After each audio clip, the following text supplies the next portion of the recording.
On refait l'Euro. Pendant tout le mois de janvier, retrouvez toute l'équipe dont refait le H qui décryptera pour vous le championnat d'Europe de handball. Débats, résultats, statistiques, nous analyserons pour vous l'actualité de la compétition. Nous ferons également un focus complet sur la performance de chaque joueur nantais engagé dans la compétition. On vous fait confiance, ne manquez pas le rendez-vous, on refait l'Euro. Une fois par semaine, pendant toute la durée du tournoi, soyez là.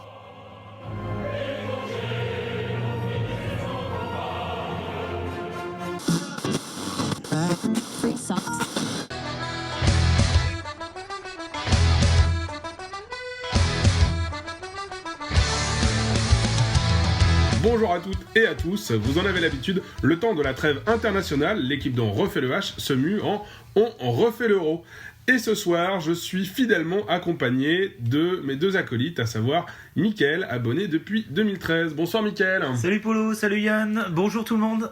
Et en compagnie également de Yann, comme tu viens de le dire, administrateur du groupe Facebook HSBC Nantes Family. Bonsoir Yann. Bonsoir Paul, salut Mickaël, bonsoir à tous.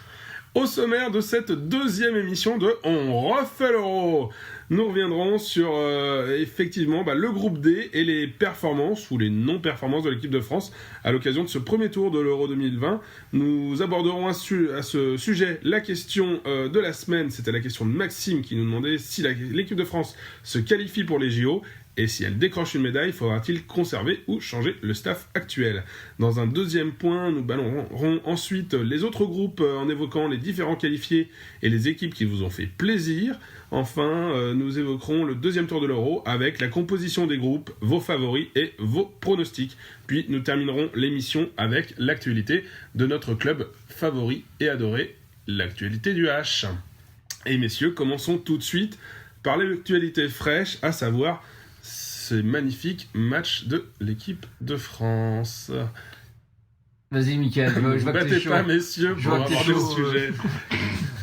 Ouais, chaud, sur la performance de l'équipe de France, c'est pas terrible, hein, c'est le moins qu'on puisse dire. On est forcément très déçus. Moi, j'ai pas très envie de parler du match contre la Bosnie. Je vais surtout me concentrer sur le Portugal et la Norvège, parce que déjà, le match contre la Bosnie, j'en ai vu que la deuxième mi-temps et que d'un œil. En plus, le match ne servait à rien.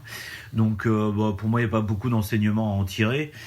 Si je reviens donc sur Portugal et Norvège, je pense qu'on a quand même vu deux visages différents de l'équipe de France. Un premier visage qui m'a pas plu du tout contre le Portugal, où c'est quelque chose sur lequel j'appuie souvent, notamment avec le HBC Nantes, c'est l'envie, la détermination, et montrer que on a envie de mouiller le maillot et de se donner pour le maillot qu'on porte. Et sur cette rencontre, pour moi, l'équipe de France a été en dessous de tout. Et puis généralement, quand il n'y a pas de détermination, le niveau de jeu qui en découle derrière, c'est pas terrible. Surtout quand vous jouez contre une équipe portugaise qui, elle, a posé ses couilles sur la table, si je puis me permettre, et qui nous est rentré dedans pendant une heure, et qui à la fin a gagné tout à fait logiquement. Et nous, on est ressorti la tête basse. Et puis après cette catastrophe face au Portugal, je pense qu'on a fait un bon match contre les Norvégiens, mais comme j'avais dit la semaine dernière, pour moi la Norvège c'est mon favori pour le titre de cette compétition. Et même si on a fait un bon match, si là on a eu l'envie et la détermination de leur rentrer dedans, ça n'a pas corrigé le manquement tactique qu'on va largement aborder par la suite. Et les manquements aussi individuels, parce qu'il y a certains joueurs qui n'ont pas été au niveau. Et donc c'était pas suffisant pour battre cette très très belle équipe de Norvège. Donc je pense que l'élimination elle est principalement due donc à ce match contre le Portugal. Maintenant on est déçus. Après c'est pas honteux. J'ai lu pas mal de commentaires de gens qui disaient j'ai honte. Moi j'ai pas honte. Parce que si j'avais honte, ça veut dire que j'aurais pas de respect pour les Portugais et pour les Norvégiens. Or, j'ai beaucoup de respect pour ces deux équipes que je trouve sont deux très belles équipes. Donc, la performance de l'équipe de France, et je terminerai là-dessus, elle est pas honteuse, elle est décevante, elle est pas au niveau attendu. On peut dire plein de choses, mais par contre, c'est pas honteux. Mais par contre, c'est très décevant. Yann, tu veux continuer avant qu'on... Ouais, je rejoins complètement Michael là-dessus. Le match je vais prendre à l'envers, moi. Le match contre la Norvège, il y a des fêtes, mais c'est pas honteux. La Norvège, c'est le grand favori de la compétition. Même si moi je pensais que le Danemark l'était aussi, et à l'instant, en raison de la victoire de la Hongrie contre l'Islande, ils viennent de se faire sortir. Mais c'est pas honteux de perdre contre la Norvège. En plus, l'envie était là. C'est plutôt le match contre le Portugal qui est particulièrement gênant en fait à regarder. Au-delà de la performance, on va dire tactique, qui est proche de zéro. Il n'y avait aucune envie, il n'y avait pas de motivation. Je pense qu'on a pris cette équipe à la légère. Pourtant, il n'y avait vraiment pas de quoi, puisqu'ils nous avaient vraiment bousculé quelques mois auparavant, puisqu'on avait déjà perdu contre eux. C'est ce que j'allais dire, il y avait déjà eu des alertes avant. Il y avait déjà eu des alerte. C'est pas une surprise non plus, quoi. Alors, c'est pas une surprise, le Portugal, c'est une équipe qui est tout à fait respectable et qui est meilleure que nous actuellement. Faut le reconnaître, en tout cas collectivement. Le grand souci, c'est, je pense très sincèrement, oui, qu'on les a pris de haut. Après, même si on avait été sérieux dans l'engagement et dans la préparation de ce match, il y a de tels manquements collectifs que je ne suis pas certain qu'on aurait pu l'emporter pour autant. Ça fait bien trop longtemps en fait qu'on a entre guillemets des résultats. Les 2 dernières médailles de bronze, c'est un peu l'arbre qui cache la forêt, parce que on a quand même une très belle équipe sur le papier, et c'est grâce à des individualités qu'on arrivait à aller glaner ces médailles de bronze, parce que collectivement ça fait quand même de nombreux mois qu'on s'ennuie, mais vraiment c'est pas juste là depuis l'Euro 2020. Il y a déjà eu quand même quelques alertes, les 2 demi-finales d'ailleurs, de l'Euro du championnat du monde, où on se fait balayer sur les deux, où là on voit que collectivement on est largement en dessous des favoris. Là, non seulement on était largement en dessous des favoris, mais on est même en dessous de ceux qui ne sont pas favoris. Donc c'est pas honteux, ça, je suis d'accord, on peut pas être toujours au top. Par contre, c'est très décevant, mais c'est pas surprenant en fait. Il y a des langues qui commencent à se délier. Là, parce que les résultats sont très médiocres. C'était pas arrivé qu'on se fasse sortir dès le premier tour comme ça depuis 42 ans quand même. C'est pas rien, 42 ans. Mais tout le monde le savait depuis bien longtemps. C'est pas nouveau en fait que l'équipe de France peine à affirmer son jeu, et donc à pouvoir prétendre à quelque chose d'autre qu'au mieux une médaille de bronze. Ouais, je suis assez d'accord avec ça. C'est vrai que ça fait un petit moment que le jeu c'est pas terrible. Après, on peut pas refaire les choses. Je pense que sur nos individualités, avec un peu plus de motivation, on pouvait passer le Portugal et on aurait passé le premier tour, mais ça aurait pas changé qu'on n'avait pas l'équipe pour aller au bout. Non. Mais je pense par contre qu'on aurait pu quand même battre le Portugal, mais bon, on peut pas refaire le truc. Non. Sans faire de parallèle avec le foot, parce que comparaison n'est pas raison, mais moi j'ai eu la sensation à écouter certains supporters on était sur le souvenir un petit peu les résultats qu'avait eu l'équipe de France en 2002 lors de la Coupe du Monde au Japon. C'est-à-dire qu'on vivait avec le souvenir que lors des dernières compétitions, on était champion, on avait gagné, on avait des grands joueurs, et puis là une nouvelle compétition, logiquement on allait gagner, sans pour autant s'être tenu au courant des derniers résultats et de voir l'évolution de l'équipe, que ce soit dans le jeu, dans l'évolution des joueurs, dans la stratégie qui était proposée, dans le jeu qui était proposé. Et en fait, effectivement, si on regardait les résultats, cette équipe portugaise nous avait déjà battus, et logiquement, une équipe comme la Norvège, c'est un cadeau. Par rapport à la qualité aujourd'hui de l'équipe, c'était un adversaire qui était beaucoup plus fort que nous. Donc, clairement, mais je te rejoins sur ce que tu dis. Et d'ailleurs, je pense, contrairement par contre là-dessus, c'est que les supporters, eux, avaient remarqué que depuis de nombreux mois, le jeu de l'équipe de France commençait à se liquéfier, à se déliter. Et eux, alors la déception, elle est parce que on glane des titres depuis de très nombreuses années, et là rien du tout, et puis c'est surtout dehors à coup de pied dans le cul dès le premier tour. C'est assez violent. Mais Mais c'est pas, il n'y a pas de surprise en fait finalement. Non, si on suivait effectivement les résultats, alors c'est vexant parce un que petit peu quand même, un petit peu une surprise quand même, parce que bon, on en a parlé dans l'émission de la semaine dernière. Je veux dire, autour de la table, même si on avait énoncé que ça serait difficile, on n'envisageait pas de se faire sortir par les Portugais. Donc ça reste une surprise. Maintenant, oui, je vous rejoins. Oui, on sent que cette équipe de France, elle peine depuis quelques mois, et c'est pas forcément illogique, parce que quand on voit la composition de l'équipe, eh ben on a des garçons qui sont là depuis 10 ans, qui ont absolument tout gagné, et on sait très bien que dans le sport de haut niveau, eh ben tu restes rarement, ou pour pas dire jamais, 15, 20 ans au plus haut niveau, et bien il y a un moment, la roue tourne, et la roue tourne va tourner. Et la roue tourne va tourner. Et un peu à l'image d'un Roger Federer, il gagne plus tout, et l'équipe de France ne gagne plus tout, et Nico Karabatic n'est plus le meilleur joueur du monde, et voilà. Je te rejoins, hein, mais après il y a aussi des choix, et ça on va en parler, hein, la responsabilité d'un staff de passer cette transition.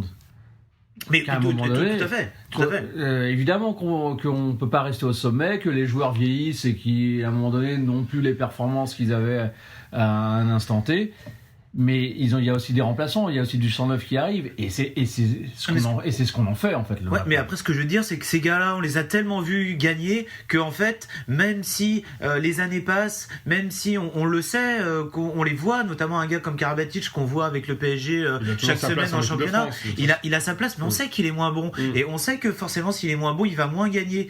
Mais on les a tellement vus très haut, et on les a tellement très haut dans notre tête que on tombe des nues, alors que finalement, comme vous l'avez dit, si on les avait pas mis aussi haut dans notre tête, un petit peu dans notre imaginaire, peut-être que oui, logiquement, on devrait se dire, mais attends, cette équipe, elle est plus ce qu'elle était, et c'est normal qu'elle arrive à perdre. Mais en fait, ils ont un tel aura, ces gars-là, que on a du mal à les voir tomber. Et ça y est, c'est maintenant, on est la tête dans le mur, on les a vus tomber.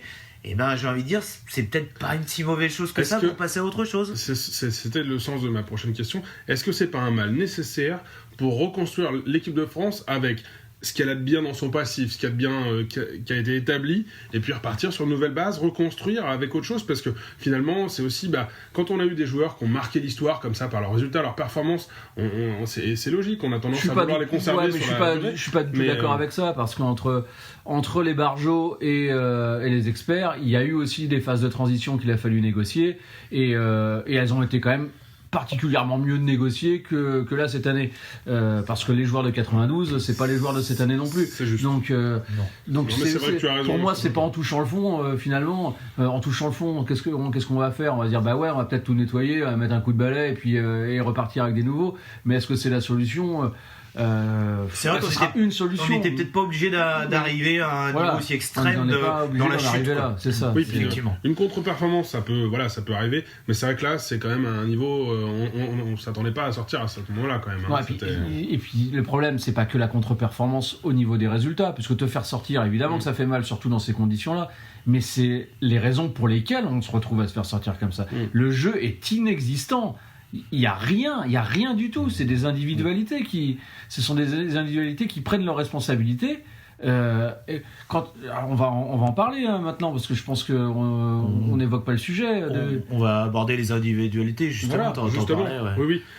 S'il faut souligner comme ça, alors que ce soit positivement et négativement, est-ce qu'il y a des joueurs pour vous qui sortent quand même du lot, ou et puis d'autres qui n'ont pas été du tout au niveau, quoi? Oui. Aujourd'hui, je crois que tout le monde l'a vu, parce que tout le monde en parle aujourd'hui. Je vais parler du côté positif. On va commencer par le côté positif. C'est Ludovic Fabregas. On savait que c'était un très grand joueur. Il l'a confirmé sur cet Euro, en s'imposant à la fois dans le jeu et aussi dans le groupe, puisqu'on a vu que c'était pas le dernier à prendre la parole sur le terrain et dans les temps morts. Peut-être même qu'il a d'ailleurs été trop bon et il a fait un petit peu d'ombre à notre Nico Tourna. Du coup, il était tellement bon que Dinard n'a jamais voulu le sortir. Je pense au match contre la Norvège où il est absolument monstrueux, mais du coup, Dinard le laisse continuellement sur le terrain en se disant qu'en le faisant reposer 10 minutes, peut-être qu'il aurait eu un impact encore un peu plus. Mais bon, Dinard, on reviendra sur lui tout à l'heure. Ah ouais. Si je continue sur les joueurs, moi j'ai beaucoup aimé Valentin Porte aussi, que j'ai trouvé bien quand il a été constant, hein. Quand il a été sur le terrain. J'ai bien aimé Romain Lagarde aussi, que j'ai trouvé vraiment bon contre la Norvège, notamment. Et en joueur bon, Gérard fait un très bon match contre la Norvège. Bon, il passe au travers contre le Portugal, mais contre la Norvège, il est bon. Et puis vraiment qui m'ont vraiment plu comme ça, j'en vois pas d'autres. Et voilà, c'est ça, faut gratter quand même. Faut quand même gratter. Yann, tes joueurs là c'est ce que les mêmes. Dire Mika, faut quand même gratter. À part Fabregas, c'est une évidence, tout le monde l'a vu. Romain Lagarde, je suis d'accord et en même temps, je vais mettre un bémol parce que c'est assez irrégulier. Il a fait une très bonne première mi-temps, je trouve, contre la Norvège. Deuxième. Le truc c'est que il le sort à un moment puis il le remet plus quoi. Mais là, c'est pour ça on va évoquer le sujet après. Et Romain sur la première mi-temps physiquement parlant, il s'est donné puis en face c'était les Norvégiens. Donc qui le sort 10 minutes pour le reposer, oui, il en avait besoin, il commence à être cuit, mais remets-le. Alors il était énorme, mais il le remet pas ou il le remet à 2 minutes de la fin alors qu'on a déjà perdu. Non, mais plus que les joueurs qui ont été à leur niveau parce qu'ils sont peu c'est surtout ceux qui ont pas fait le job. Nedim Remili, c'est une catastrophe. Après, il revient de blessure, il y a pas longtemps. Mais à la rigueur, si il revient de blessure et qu'il est pas bon, tu le sélectionnes pas. Juste, j'ai oublié dans ceux que j'ai bien aimé Melvin Richardson quand même. Alors pas sur le Portugal, tout ce qui rentre pas, mais sur la Norvège. Le Portugal, c'est lui qui débute. C'est lui qui débute, c'est mauvais. Il est pas bon, excuse-moi. Mais sur la Norvège, il est pas mal et il revient de blessure aussi, Melvin. Donc il est jeune encore. Et il est jeune. Non, sur les pas bons. Excuse-moi, je veux juste revenir. Non, mais je t'en prie. Donc Remili pas dedans, Guigou pas tant que ça, Gréby n'en parlons pas, Dipanda a dégagé. Je vais même pas m'étendre sur le sujet, le mec il sert à rien, il est censé faire de la défense et il le fait même pas bien.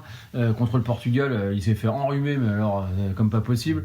Les gardiens, ça n'a pas été ça, à part contre la Norvège, mais sinon ça pourrait être mieux. Surtout par rapport aux performances auxquelles on était habitués en équipe de France.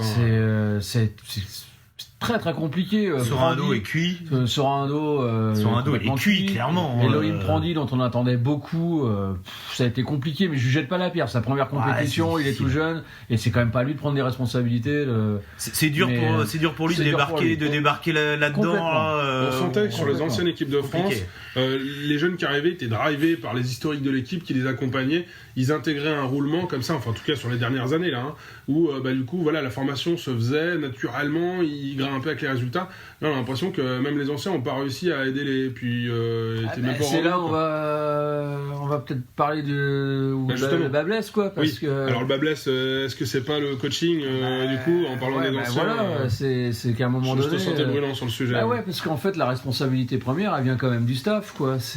Il faut le nommer alors le staff de Didier Dinard et Gilles, c'est quand même les mecs qui eux sélectionnent ce groupe-là. Alors dans le groupe il y a ce qu'on vient de dire, Remili, Richardson qui sont d'excellents joueurs mais qui reviennent de blessures. Donc est-ce que c'est pertinent de prendre des joueurs qui reviennent juste de blessures? Alors, Richardson rejouait depuis un peu plus longtemps, mais Remili, est-ce que c'est pertinent? La question se pose. Il avait fait 1 ou 2 matchs avec le PSG quand même. Ouais, mais 1 ou 2, c'est pas. Voilà, c'est pas non plus. Et puis, c'était pas des gros matchs de PSG à la fin, quoi. Donc, c'est des questions qui se posent. Et puis surtout dans l'animation dans le jeu, quoi.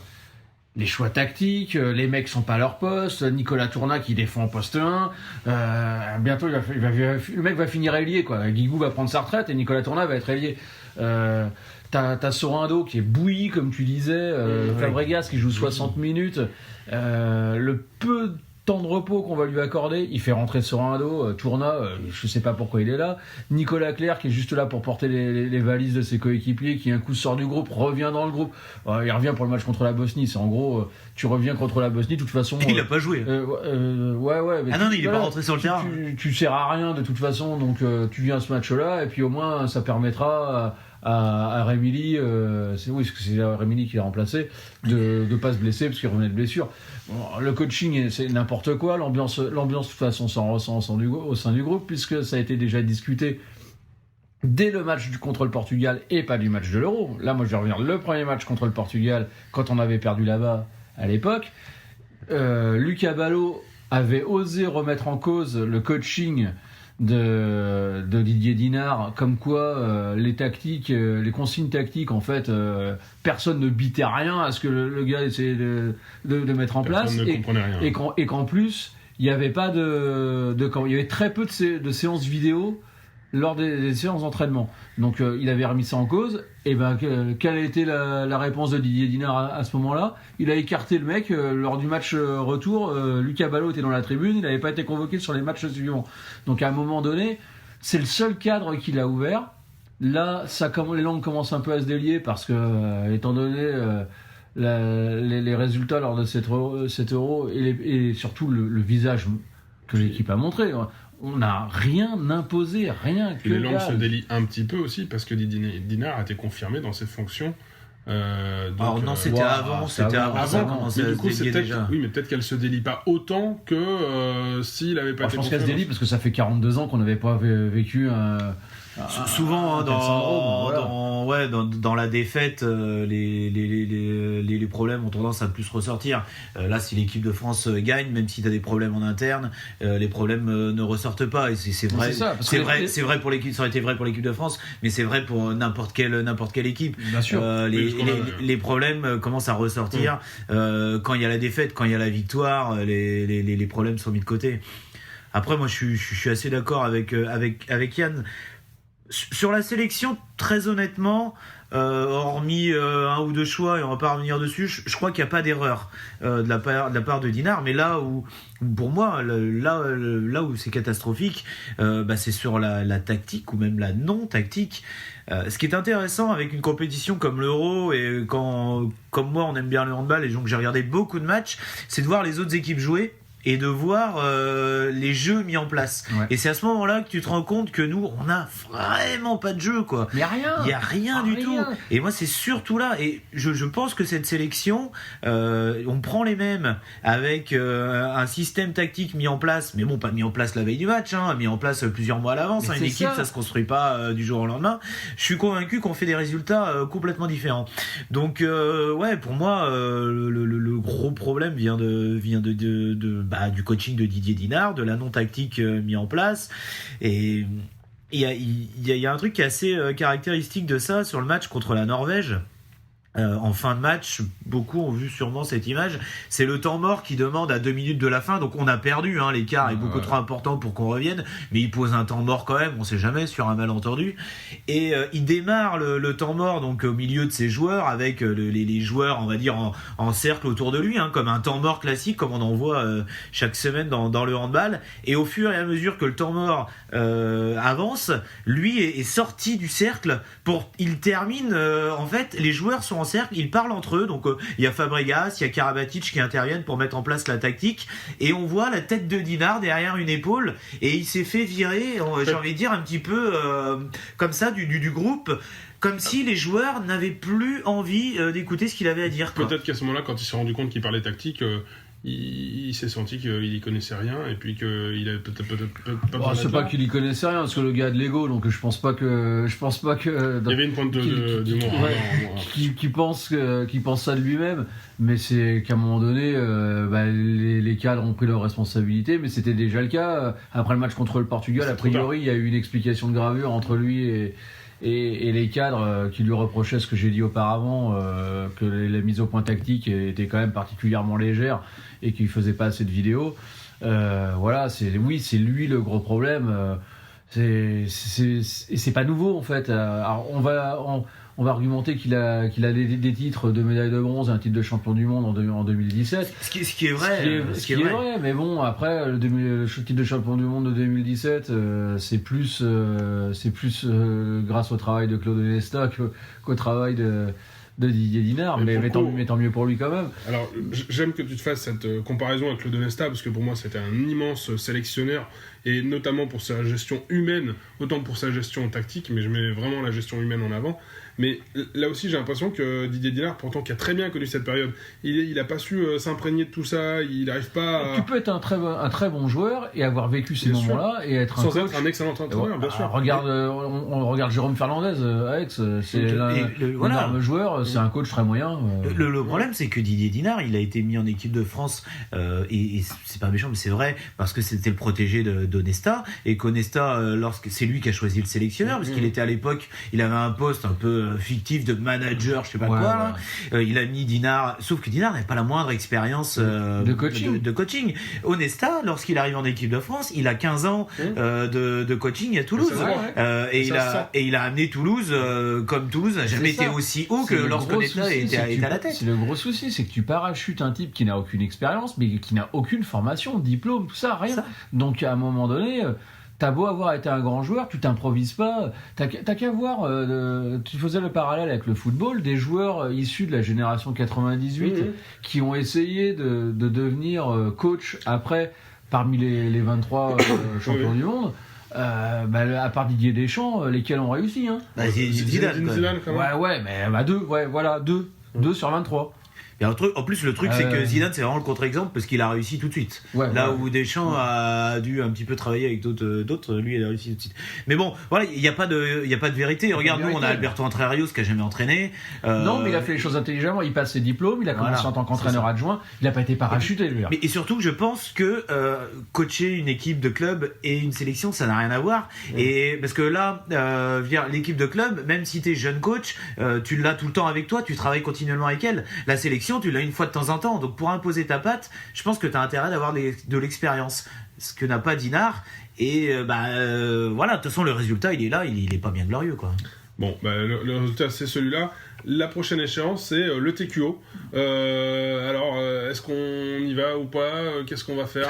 On y va, oui, quand même, on y va. Parce qu'on est qualifié. Est-ce qu'on y va avec Didier Dinard ? Bah oui, parce qu'il a été confirmé.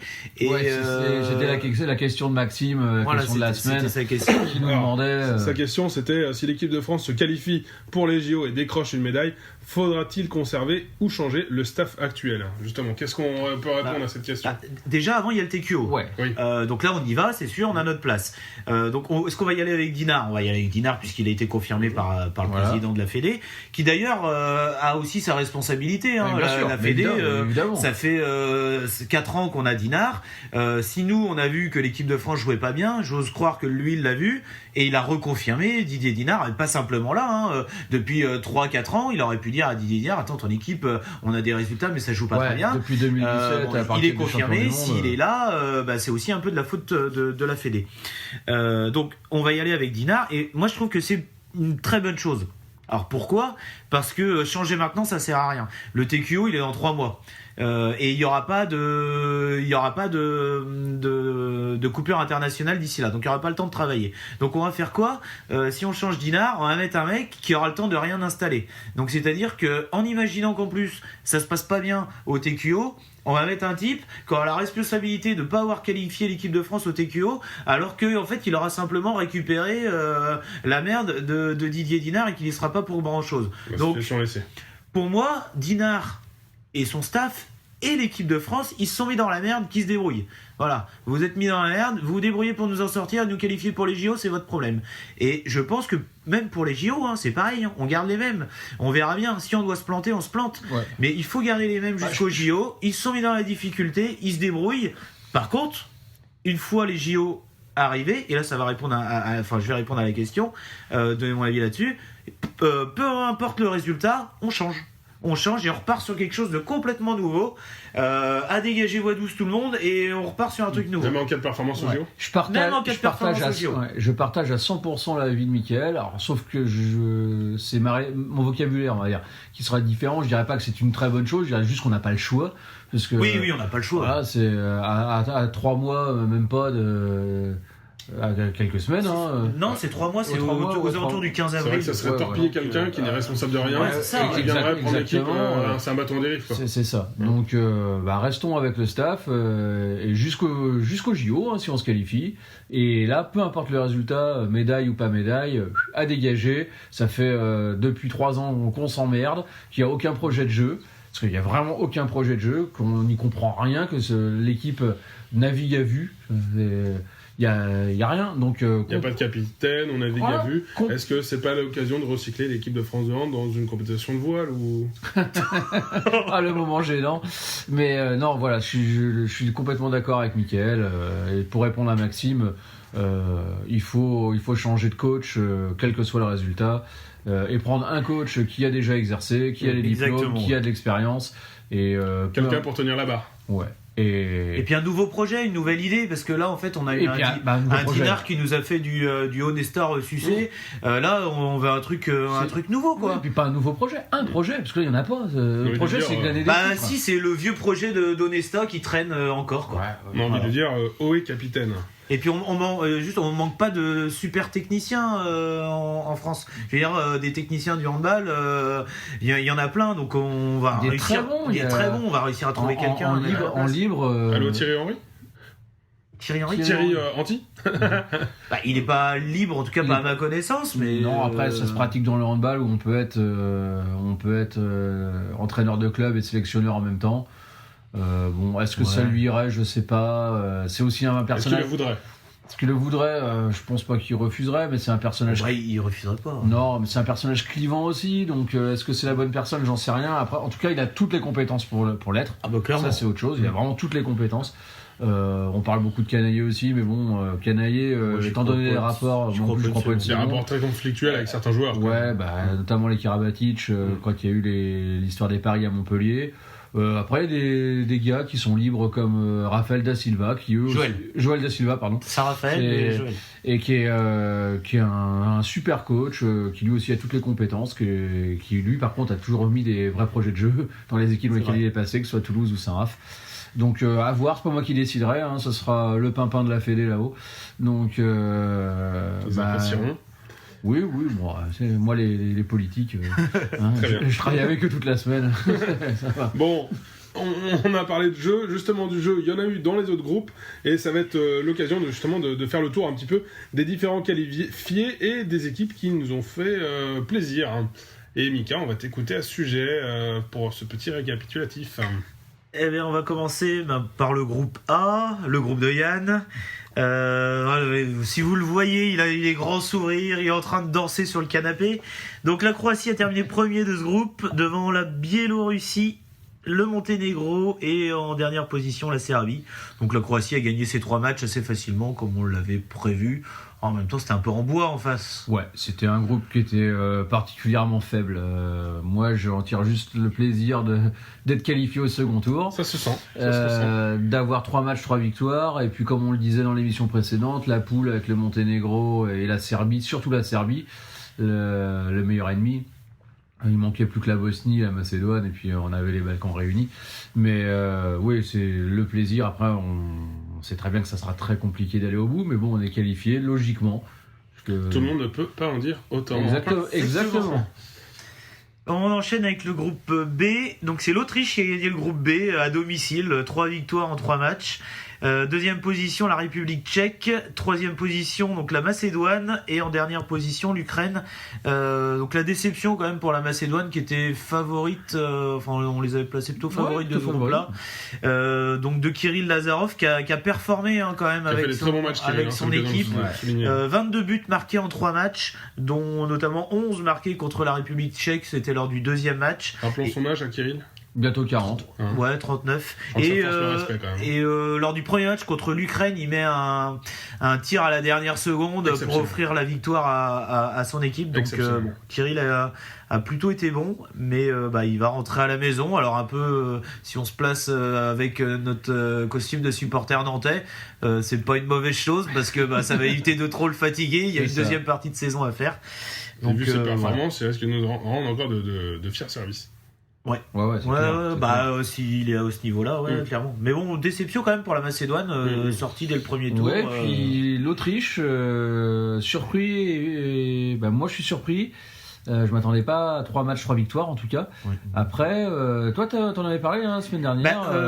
Ils avaient... Ça joue chez eux aussi. Ouais. Donc, Et ils avaient fait des bons matchs de préparation et en tout cas ils ont vraiment performé. Moi j'ai hâte de les voir au deuxième tour contre des équipes de meilleur niveau, voir ce que ça va donner. Faut savoir qu'il y a le meilleur buteur de l'Euro est autrichien. Bilic. Voilà, Nicolas Bilic, le demi-centre de Kiel.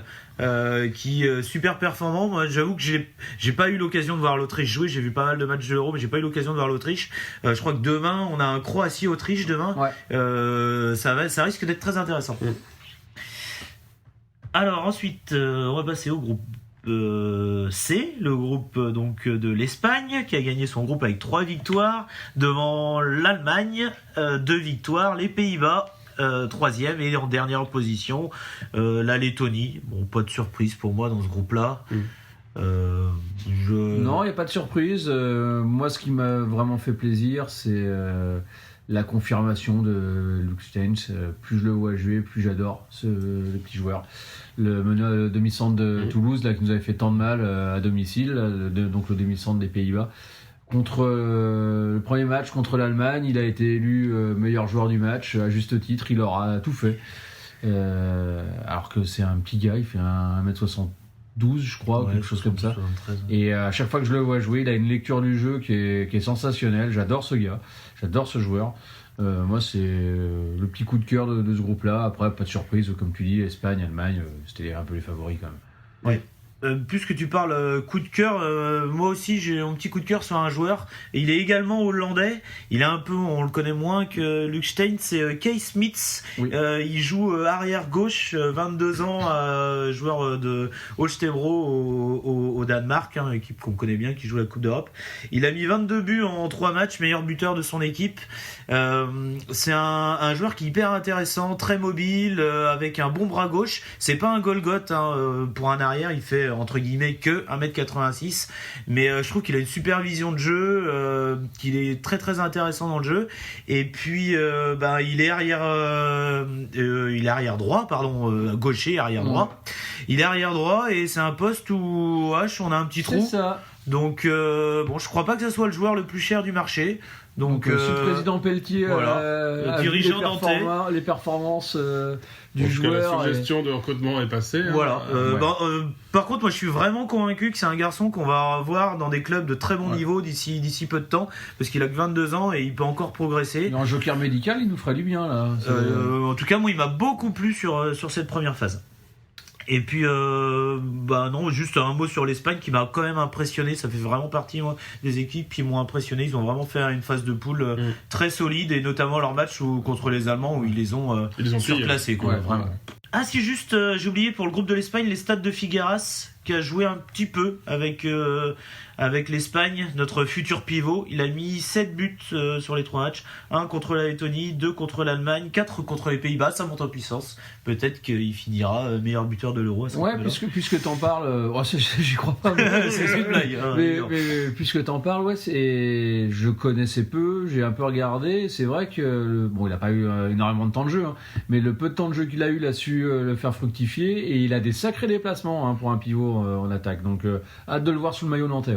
Le groupe E qui se termine au moment où on est en train d'enregistrer l'émission, parce qu'il y a Danemark-Russie pendant qu'on est en train d'enregistrer. Mais bon, le groupe est déjà joué, puisque c'est donc la Hongrie qui va terminer première grâce à sa victoire sur l'Islande, là, il y a une petite heure. Donc l'Islande termine deuxième, le Danemark troisième, et la Russie Danemark-Russie on sait pas parce que c'est en cours. Mais bon, en tout cas les qualifiés c'est Hongrie et Islande, et donc la grosse surprise de ce premier tour, c'est l'élimination du Danemark, champion du monde et champion olympique. En regardant le match précédent, à la vue des supporters qui avaient déjà compris que... ils avaient complètement compris, ils étaient dépités. Le retour était déjà réservé. Ouais, je pense que c'est plus compliqué pour eux encore que pour nous, puisque eux ça joue sur leur terre. Donc quand tu as une salle qui est pleine de tes supporters et qui vont assister à un match qui n'a plus aucun enjeu, puisque de toute façon tu es d'ores et déjà éliminé, c'est un peu compliqué. Ouais. Je pense que la presse danoise demain risque de s'en donner à cœur joie la sulfateuse. Mais bon, belle performance des Hongrois. Hein. Moi, j'ai vu le Hongrie-Danemark qui était vraiment un match très très intense. Alors, c'est pas très très esthétique à avoir joué, les Hongrois, mais c'est beau, vraiment super solide. Ils ont des tireurs de ouf. Et petite dédicace à l'Islande aussi, qui je trouve a fait un très beau début de compétition. Là, ils sont écroulés contre les Hongrois lors du dernier match. Mais le Danemark-Islande est pour moi le plus beau match du premier tour, avec un duel Palmarsson-Hansen qui a juste été incroyable. Là, il y a eu 10 minutes à un moment où il y avait plus que les deux sur le terrain. C'était vraiment assez magique. Hein. Pour ceux qui aiment le handball, j'espère que vous avez pu voir ça parce que c'était vraiment chouette. Et le dernier groupe du premier tour, c'est le groupe F qui a été gagné. C'est une surprise aussi par la Slovénie, 3 victoires en 3 matchs, devant la Suède, qui était pourtant à domicile, qui a gagné péniblement ses 2 autres matchs. Et puis donc à la 3e place, la Suisse. Et en dernière, la Pologne, la Suisse ayant étrillé facilement la Pologne lorsqu'ils se sont affrontés. La surprise, c'est parce qu'il y a la Suède dans le groupe et que ça joue en terre suédoise aussi. Parce que la Slovénie, c'est pas le perdreau de l'année. Ah oui, non, c'est pas ce que je voulais dire. Oui, bien sûr. C'est quand même une très belle équipe avec un vrai coach maintenant. C'est Lubomir Vranec, l'ancien coach de Flensburg et de Veszprém. Non, c'est pas une surprise avec notre petit Rakovnicek qui joue pas beaucoup. Qui a très peu joué. Qui joue pas beaucoup. Mais bon, il est dans le groupe. Ouais, il a très très peu joué. Il a mis qu'un seul but sur les 3 matchs, c'était lors du dernier face à la Suisse. Lors du gros choc contre la Suède, il n'est pas rentré. Mais bon, très belle équipe slovène. Je disais que c'est une surprise parce que moi je voyais vraiment la Suède au-dessus, mais bon, ils ont vraiment galéré. Donc je sais pas s'ils vont se réveiller par la suite. Mais en tout cas, bravo aux Slovènes qui ont une belle carte à jouer, je pense. Bon, on a fait le tour comme ça de ces résultats du premier tour. Et juste pour terminer, un petit mot sur Andy Schmidt, le demi-centre de Rhein-Neckar, qui faisait son retour dans une grande compétition internationale, puisque en tant que Suisse, les Suisses n'étaient plus en grande compétition depuis 15 ans. Et il a mis 27 buts, il a porté son équipe sur ses épaules. Et bon, la Suisse est éliminée, mais bon, je suis assez content qu'il ait réalisé une belle perf, parce que c'est un super joueur et il le mérite. Alors après ce résultat des matchs du premier tour, évoquons comme ça le second tour de 7 euros et la composition des groupes et ce qu'on peut en attendre, messieurs. Et ben donc du coup on passe à 2 groupes, un groupe qui sera joué en Autriche et un groupe qui sera joué en Suède. Donc le premier groupe, on retrouvera les qualifiés des groupes A, B et C, c'est-à-dire la Croatie, la Biélorussie, l'Autriche, la République tchèque, l'Espagne et l'Allemagne, sachant que toutes les équipes qui ont gagné contre l'équipe de leur groupe gardent les points. C'est des trucs toujours très simples au handball. C'est toujours très simple. Donc en gros, Espagne, Autriche et Croatie auront 2 points puisqu'ils ont battu leur partenaire de groupe et les autres 0 points. Et voilà, ça commence à partir de demain. Bon. Et Yann, un petit mot ? C'est le groupe de la Croatie. Parce que la Croatie peut aller en demi-finale. Oui, et donc du coup, sur ce groupe de 6, les 2 premiers qualifiés pour la demi-finale. Ça va être compliqué parce que même si la Croatie a terminé première de son groupe, 3 matchs, 3 victoires, on le disait, les adversaires étaient particulièrement faibles en face. Et j'ai regardé les matchs, le niveau de jeu proposé, c'est pas ça non plus, quoi. C'est compliqué pour la Croatie. Alors c'est pas du niveau de l'équipe de France, ce qui moi me rassure, mais c'est pas non plus folichon. Ça joue aussi beaucoup sur les individualités, avec notamment Luka Sinrić, le Barcelonais. C'est Chego qui a été très très bon contre la Serbie, mais sinon ça va être compliqué. Après j'y crois forcément, c'est le cœur qui parle plus que la raison. Mais il y a des grosses équipes quand même dans ce groupe-là. Ça va encore, quoi. Je veux dire, il y a l'Espagne qui, moi, semble être je pense que l'Espagne est au-dessus. Le plus gros. Après, dans les 2 premiers, c'est jouable. Ça sera compliqué. C'est l'Allemagne qui vient nous ennuyer, je pense. Après, moi, l'Allemagne, de ce que j'en ai vu, ça m'a pas mais la Croatie, c'était pas beaucoup mieux. C'était pas très impressionnant. C'était pas beaucoup mieux. C'est assez équilibré pour vous. Il n'y a pas un favori là qui l'Espagne. L'Espagne est vraiment super solide. Et la Norvège. Mais c'est l'autre groupe. Donc on en parlera après. Sur ce groupe-là, l'Espagne pour moi est solide et devrait sortir, surtout qu'ils ont déjà donc battu l'Allemagne. Et puis derrière, va falloir battre l'Autriche, la République tchèque, la Biélorussie. Normalement, c'est largement dans leur corde. Donc, mais nous aussi, c'est dans notre corde. C'est dans nos cordes, pardon. C'est juste que la Croatie n'a pas un jeu très, très flamboyant depuis le début du tournoi. Si tu oses ton niveau, parce que quand tu prends l'effectif, c'est comme l'équipe de France, hein, quand tu prends l'effectif avec les joueurs un par un, ouais, il y a moyen de passer largement. C'est plus le niveau de jeu proposé. Après, nous, on a un vrai coach, donc je pense qu'il y a moyen de faire quelque chose. Ouais. Du coup, moi je pense que l'Espagne va passer parce que tu parlais de jeu et le jeu espagnol est énorme, hein, et comme quoi, je me suis un petit peu moqué la semaine dernière en disant que c'était l'équipe de l'EHPAD. Il y a beaucoup d'anciens. Mais il y a beaucoup de ballons. Avec une vraie tactique, avec un vrai jeu en place depuis des mois, voire même des années pour cette équipe, parce que c'est à peu près les mêmes qui sont champions d'Europe en titre. Et même avec des anciens, t'es capable de produire du super jeu. Donc pour moi, l'Espagne va terminer première de ce groupe. Et pour faire plaisir à mon copain, je vais mettre la Croatie.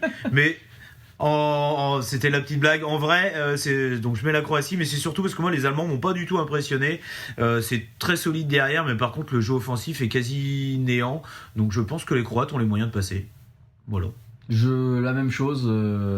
Espagne favori, Croatie dans la difficulté, mais passera. Bon, Paul. Je pense effectivement que l'Espagne a un jeu qui est très plaisant à avoir joué et qui est très efficace. Et les Croates, je sais que ça fera plaisir au moins à l'un de nous trois. Donc, à défaut d'avoir vu un parcours plus long de l'équipe de France, autant voir une autre équipe qui joue correctement et qui avance dans cet Euro. Et puis jeter un œil à l'Autriche parce que ça joue très très bien. Donc l'autre groupe, la composition, donc Norvège, Portugal, Islande et Hongrie. Et donc Slovénie et Suède. Donc là, un groupe quand même costaud. Ça risque d'envoyer du bois. C'est beaucoup plus relevé que le premier groupe. Ouais. Moi, dans ce groupe-là, je vois la Norvège plutôt favorite. Comme je l'ai dit la semaine dernière, c'est en tout cas mon favori de la compétition. Moi, ils m'ont impressionné sur ce premier tour. Un garçon comme Sander Sagosen a vraiment pris les rênes de cette équipe. Alors on aime ou on n'aime pas le joueur, en tout cas au moins le caractère du joueur, parce que c'est vrai qu'il est très agaçant, mais alors avoir joué, c'est quand même le très très haut niveau. Et puis il est entouré derrière, il y a quand même une sacrée équipe, ça joue super bien. Et puis je pense qu'il y aura aussi pas mal de supporters norvégiens parce que ça se passe en Suède. Donc vu l'engouement qu'il y a eu autour de cette équipe sur ce premier tour, je pense qu'il y en a pas mal qui vont faire le voyage jusqu'en Suède pour suivre cette équipe. Donc moi je les vois vraiment devant. Après derrière il va y avoir une super bagarre parce qu'à la base on s'attendait à ce que ça bataille entre la France, le Danemark, ils sont plus là et il y a des outsiders qui sont là. Donc il y a la Suède qui va être à domicile, qui pour moi est bien placé, mais qui m'a pas du tout impressionné sur ce premier tour. Et puis il y a des équipes qu'on attendait entre guillemets un peu moins, comme la Slovénie, comme la Hongrie, voire même peut-être l'Islande, qui ont une vraie carte à jouer. Donc pour moi, vraiment, ça va être un super groupe avec beaucoup de matchs très intenses. Et derrière la Norvège, j'avoue que je mettrais peut-être une petite pièce sur la Slovénie, je sais pas. Je sens qu'il y a un truc qui se passe dans cette équipe et ils pourraient réussir la surprise du chef. Ouais, la Norvège, naturellement, comme toi, grand favori de ce groupe. Moi, j'ai été impressionné par la Hongrie quand même. Ouais, c'est costaud. J'attendais pas du tout à ce niveau-là, et je mettrais bien une petite pièce sur la Hongrie parce que c'est vraiment costaud, quoi. Ouais, non, mais c'est super. C'est voilà, là je te dis, je mets une petite pièce sur la Slovénie, mais ça va vraiment jouer à pas grand-chose. Ça va être super serré. Là, il y a beaucoup d'équipes qui peuvent passer. La Hongrie peut très bien passer. Ouais. Écoutez, moi, je vais mettre une petite pièce sur la Norvège. Et en deuxième. Et de la Norvège. Ah oui, d'accord, très bien. Okay. Oui, j'ai pas envie de perdre, là, de risquer des paris risqués. Je mets tous mes yeux dans le même panier. Je crois qu'on a terminé, messieurs, vos pronostics, à moins que vous voyez un pronostic sur le vainqueur final de cet Euro. Bon, on parlera dans la prochaine. Peut-être dans la prochaine, on va garder le suspense encore. Oui, au moins la prochaine, on aura le vrai Final Four, donc ça sera plus facile de statuer. Et alors justement, tu parlais de vrai Final Four, il y a un autre Final Four qui nous attend, mais c'est pas pour tout de suite, avec notre club préféré, et ça nous emmène justement sur l'actualité du H, et notamment Nico Tourna, élu joueur du mois de décembre. Et ouais, parce que l'actualité du H, c'est un peu léger en ce moment, normal, hein, puisque avec l'Euro, l'équipe a repris il y a 15 jours maintenant, c'est ça. Donc à part des actualités transferts potentiels, mais il n'y en a pas eu, là c'est Nicolas Tourna élu meilleur joueur de Lidl Star League du mois de décembre. Ça fait chaud, quoi. Ouais, parce que c'est mérité. Même si ce sont les supporters, spectateurs qui peuvent voter sur le site de la LNH. Alors on sait que on est toujours un peu avantagé à Nantes puisqu'on a des supporters nombreux et fidèles. Donc quand on a un joueur qui est en lice pour un trophée, tout le monde se précipite pour voter pour lui, moi le premier. Hein. Donc c'est sûr que on va dire c'est un peu concurrence déloyale par rapport à un club qui est pas suivi, on va dire en nombre par des fans. Mais en somme toute, ça reste mérité. Nicolas Tourna a fait un mois de décembre exceptionnel, donc je suis très content pour lui. Mika? Oui, idem. Comme je l'avais dit lors de l'émission du bilan, pour moi, Nico Tourna est le patron du HBC Nantes. Il a fait un mois de décembre d'une régularité incroyable. Et voilà, je suis ravi que la LNH l'ait élu parce que je le trouve énorme. J'aurais aimé que Didier Dinard le trouve aussi bon et l'aligne plus avec l'équipe de France. Mais bon, on va pas y revenir. Je m'attendais à ce qu'il y ait effectivement. En même temps, normal, non, mais voilà, je veux dire, il est monstrueux. Et puis, c'est pas que sur le mois de décembre qu'il est monstrueux. Il est très bon depuis le début de l'année. Il est très bon depuis même plusieurs années, Nico Tourna. Je veux dire, c'est pas le mec qui sort comme ça, on dit, ah ouais, il a fait un bon Il est pas mois, sorti du chapeau, quoi. Voilà, on sait pas trop. Si, on sait. Ça fait 3-4 ans qu'on sait que c'est un super pivot. 3-4 ans, j'exagère, mais au moins 3 ans que c'est un super pivot. Donc voilà, et là, il est élu meilleur joueur du mois de décembre. Bravo, je suis super content. Bon, et puis il y a aussi ce match amical du H de vendredi là contre Irun. Qu'est-ce qu'on peut en attendre? Qu'est-ce qu'il faut Irun, c'est pas une équipe dégueulasse, hein, c'est plutôt une belle équipe. Donc match de prépa à Redon vendredi contre les Espagnols. On va en attendre que c'est le moment de se jauger aussi, hein, parce que on va reprendre en février et on a un mois de février en plus particulièrement dense. Donc il faut ce qu'on peut en attendre, c'est. Puis là, ce qui est bien, c'est que le match, il veut dire quelque chose parce que en fait, on a quasiment le groupe quasi au complet, quoi. Oui, parce qu'on n'a pas eu tant de joueurs que ça sélectionnés pour une fois cette année. Faut pas croire que les internationaux qui ont été non, ils seront pas là. Seront pas là. Il y a quand même une grosse partie du groupe. Il y a une grosse partie du groupe qui est là. Donc non, c'est quelque chose. C'est un match que va pas prendre à la légère, même si c'est un match amical, parce que ça permet à un moment donné de remettre le pied à l'étrier et de voir si on a bien bossé ou pas. Bon, Mika.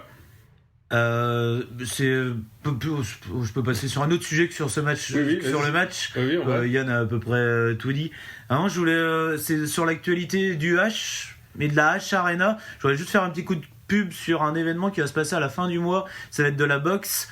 Il y aura un double championnat de France de 2 Nantais qui vont combattre donc à la H Arena. C'est organisé donc en partenariat par le H. Il va y avoir donc Dylan Bréjon et Roman Geffray qui vont disputer leur premier, enfin pas leur premier parce que Dylan Bréjon en a déjà fait un, mais le championnat de France pour donc obtenir le titre. Il y a des places, les places les moins chères sont à 10€. Donc n'hésitez pas à y aller, à aller soutenir nos champions nantais. Et puis c'est organisé par le H. Voilà, on avait déjà un petit peu évoqué le H qui se diversifie dans ses activités. Donc faut soutenir ce genre d'activité sportive. Je trouve que c'est une super chose. Et puis là en plus on a la chance d'avoir 2 champions nantais. Donc n'hésitez pas à y aller. Merci beaucoup pour cette deuxième émission de On refait l'Euro. Et puis on se dit à très vite la semaine prochaine pour cette 3e émission de On refait l'Euro. À la semaine prochaine. Merci, bonsoir, à la semaine prochaine.